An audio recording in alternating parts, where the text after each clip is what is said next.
Mr. Martin. Monsieur Martin. Oui, merci Madame le Président. J'ai eu peur qu'on n'ait pas accès à la parole malgré ce qui avait été prévenu. J'ai écouté attentivement les experts d'Eurofonds et je les remercie de leur étude et de l'exposé qu'ils nous ont fait, mais je n'oublie pas quand même que Eurofonds répond à une commande de la Commission et que la Commission est FANA est très engagée dans l'intégration de l'Europe au sein de la mondialisation, de la globalisation. On entend ça très régulièrement. Il faut accompagner cette mondialisation, cette globalisation. Il faut monter dans le train en marche au risque de tout perdre. Et c'est là que je suis plus du tout d'accord avec vous, Madame, Monsieur l'expert, c'est que vous raisonnez dans cet état d'esprit.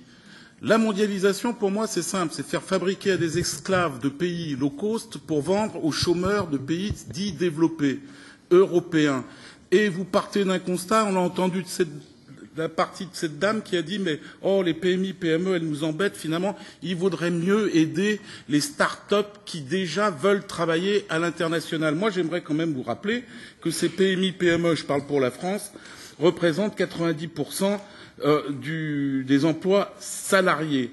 Et que si on a perdu 3 millions d'emplois depuis la crise, c'est tout simplement sur une doctrine de fond de l'Union européenne qui s'appelle la concurrence libre et non faussée. Alors moi, les questions, elles étaient très simples. C'est comment on peut protéger nos PMI, PME qui existent et qui représentent 90% des emplois salariés. Pourquoi ne pas essayer de protéger notre marché intérieur, quand même, qui existe face à cette concurrence déloyale du monde entier et voilà à peu près les questions que j'aimerais vous poser. Enfin, que j'aurais aimé vous poser. Nous n'avons plus le temps pour les questions.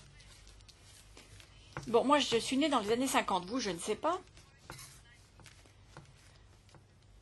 Et vos arguments me donnent l'impression que vous aussi, vous êtes nés dans les années 50. Et donc, nous sommes nés dans un monde qui était tout à fait différent. Et on ne peut plus dire maintenant, je vais lutter contre la mondialisation ou la globalisation. On ne peut pas lutter contre ces changements. Mais il faut simplement que nous disposions des instruments nécessaires pour que les gens s'en sortent, pour qu'ils voient la lumière au bout du tunnel, pour qu'ils s'en sortent plus formés, pour qu'ils soient plus forts sur leur lieu de travail, pour qu'ils disposent des droits, qu'ils soient efficaces, qu'ils soient égaux, et pour qu'ils aient une bonne vie au travail et qu'il y ait de bons résultats. On ne peut pas revivre les années 50, c'est pourquoi nous avons organisé ce séminaire. Ouais, de toute façon, il va falloir organiser un nouveau séminaire, manifestement.